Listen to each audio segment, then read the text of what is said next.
தாவேகா தலைவர் விஜய் மனைவி சங்கீதாவிற்கு விவாகரத்து கொடுக்க முடிவு செய்துள்ளதாக தகவல் வெளியாகியுள்ளது.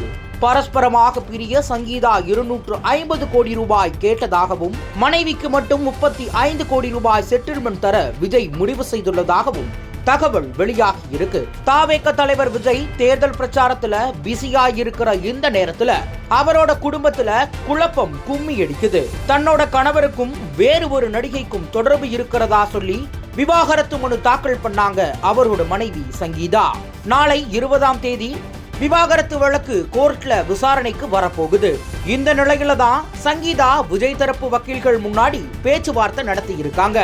அப்பதான் பரஸ்பர விவாகரத்திற்காக 250 கோடி ரூபாயை செட்டில்மெண்டாக சங்கீதா கேட்டதாக தகவல் வெளியாகி இருக்கு. வேட்பு மனுவுல விஜய் கூறியுள்ள சொத்துக்கள் அடிப்படையில சங்கீதா செட்டில்மெண்ட் கேட்டதாகவும் தன்னோட மகளுக்கும் சங்கீதா செட்டில்மெண்ட் கேட்டிருக்காங்களாம்.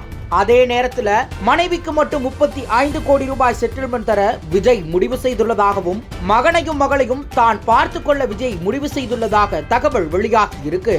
இதனால பரஸ்பரமாக இருதரப்பும் பிரிய முயற்சி செய்த முயற்சி தோல்வியடைந்துள்ளதாக தகவல் வெளியாகியுள்ளது. நாளைக்கு கோர்ட்ல சங்கீதா என்ன மாதிரியான ஆதாரங்களை தாக்கல் செய்ய போகிறாரோன்ற எதிர்பார்ப்பு எகிர வச்சிருக்கு.